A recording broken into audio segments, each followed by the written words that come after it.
Barakatah Yahweh, Barakatah Yahushai, Ba'ashem, Rakah, Hakwadash, Barakatah.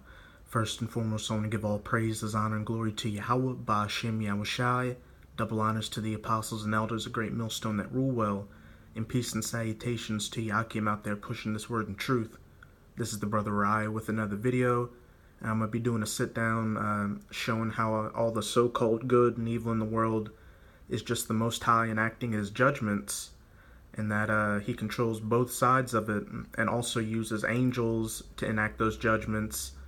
And he has evil angels to show that the angels aren't just a bunch of Edomite babies floating around in heaven shooting arrows, and that he also has evil spirits as well, which, yes, that includes those demonic spirits, and that they don't have free will to go around and do whatever they want, that they can only do what they want with the Most High's blessing.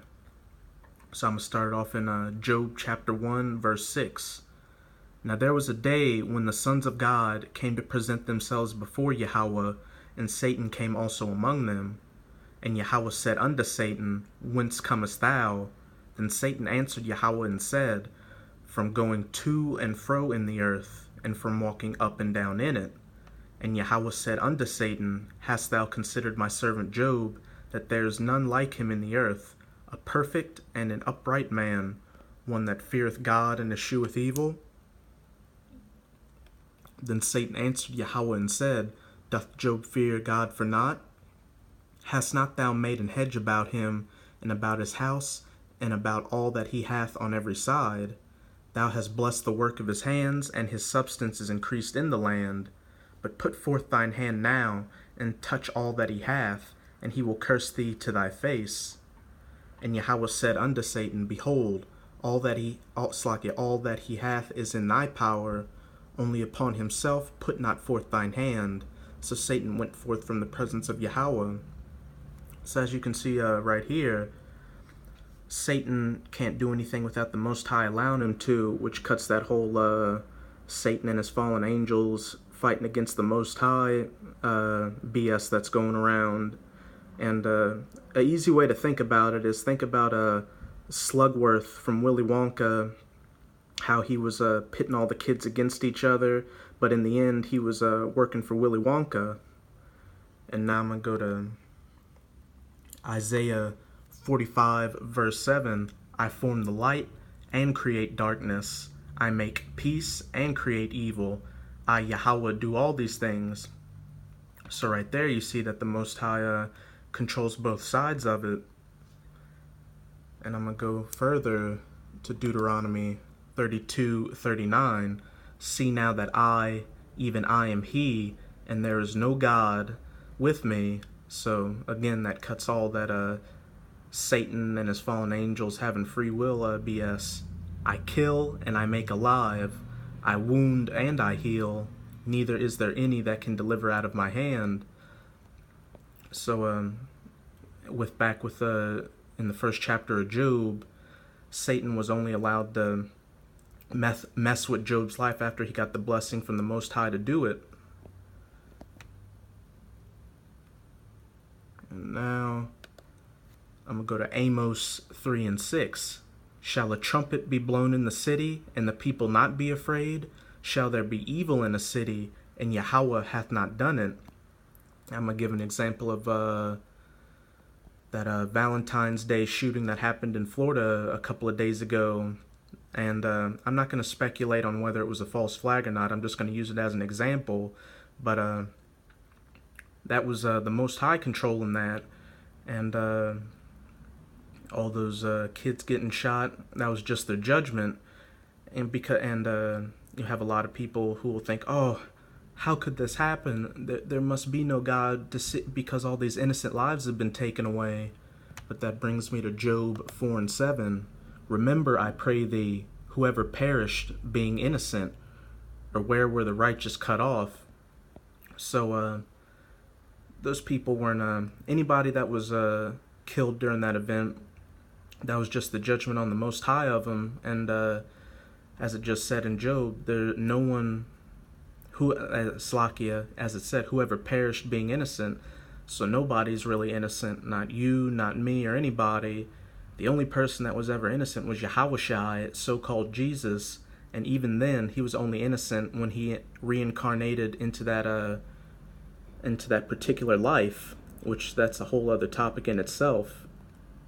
But speaking of reincarnation, yeah, those people that were killed at that event, in their past life, they could have done something really heinous to cause them to be killed in that school shooting. So as it says again, whoever perished being innocent. So just with all those scriptures right there, you could see that the Most High controls both sides of things, but I'm going to go on a little bit more. 1 Samuel 2, verse 6, Yahweh killeth and maketh alive, he bringeth down to the grave and bringeth up. So again, just to hammer in the point further, the Most High issues the wages of death and life, and he uses angels to enact these judgments, which now I'm going to get into that. And also, there's there's not a good chance it's probably how it played out, but when that gunman was shooting all those people, you can bet that there were angels there guiding those bullets to hit their targets. Because the Most High, as it'll say in Psalm 78 and 49, he cast upon them the fierceness of his anger, wrath, and indignation and trouble by sending evil angels among them. So the Most High does have evil angels, and they're not those fallen angels with free will. And now I'm going to give an example of what people would consider a evil angel, even though in this particular case it was a death angel. 2 Samuel 24, I'm going to start at verse 1 and jump around a bit. And again the anger of Yahweh was kindled against Israel, and he moved David against them to say, Go, number Israel and Judah. And I'm going to jump down to verse 10. And David's heart smote him after that he had numbered the people. And David said unto Yahweh, I have sinned greatly in that I have done, and now I beseech thee, O Yahweh, take away the iniquity of thy servant, for I have done very foolishly. For when David was up in the morning, the word of Yahweh came unto the prophet Gad, David's seer, saying, Go and say unto David, Thus saith Yahweh, I offer thee 3 things, choose thee one of them, that I may do it unto thee. So Gad came to David and told him, and said unto him, Shall 7 years of famine come unto thee in thy land? Or wilt thou flee 3 months before thine enemies, while they pursue thee? Or that there be 3 days' pestilence in thy land? Now advise, and see what answer I shall return to him that sent me. And David said unto Gad, I am in a great strait. Let us fall now into the hand of Yahweh, for his mercies are great, and let me not fall into the hand of man. So Yahweh sent a pestilence upon Israel from the morning even to the time appointed, and there died of the people from Dan, even to Beersheba, 70,000 men. And when the angel stretched out his hand upon Jerusalem to destroy it, Yahweh repented him of the evil, and said to the angel that destroyed the people, It is enough, stay now thine hand. And the angel of Yahweh was by the threshing place of Araunah the Jebusite. So as you can see right here, the Most High has angels that take care of business, and they do it very diligently. And the Most High was willing to do this against his own people. And who knows, that angel probably would have taken out all of Israel unless the Most High told him to stop, which shows that the Most High, as it says back in Deuteronomy 32 and 39, I kill and I make alive. It shows that the Most High is in control of everything, and that angel could only do as much as the Most High allowed him. And if the Most High is willing to do this to his own people, imagine how much more he's willing to do to you heathen Gentiles who have nothing to do with him or his people. And now I'm going to close it out on how he has evil spirits as well to enact his judgments. I'm going to go to 1 Samuel 16. I'm going to start at 14. But the Spirit of Yahweh departed from Saul, and an evil spirit from Yahweh troubled him. And Saul's servant said unto him, Behold now, an evil spirit from God troubleth thee. So there you go. Even those demonic spirits out there that possess Edomite girls are controlled by the Most High as well, and they don't just go around messing with whoever they want. And now I'm going to close it off with a personal favorite of mine, 1 Kings chapter 22. I'm going to start at verse 1. And they continued 3 years without war between Syria and Israel. And it came to pass in the 3rd year that Jehoshaphat, the king of Judah, came down to the king of Israel. And the king of Israel said unto his servants, Know ye that Ramoth in Gilead is ours, and we be still, and take it not out of the hand of the king of Syria? And he said unto Jehoshaphat, Wilt thou go with me to battle to Ramoth Gilead? And Jehoshaphat said to the king of Israel, I am as thou art, my people as thy people, my horses as thy horses. And Jehoshaphat said unto the king of Israel, Inquire, I pray thee, at the word of Yahweh today. Then the king of Israel gathered the prophets together, about 400 men, and said unto them, Shall I go against Ramoth Gilead to battle, or shall I forbear? And they said, Go up, for the Lord shall deliver it into the hand of the king.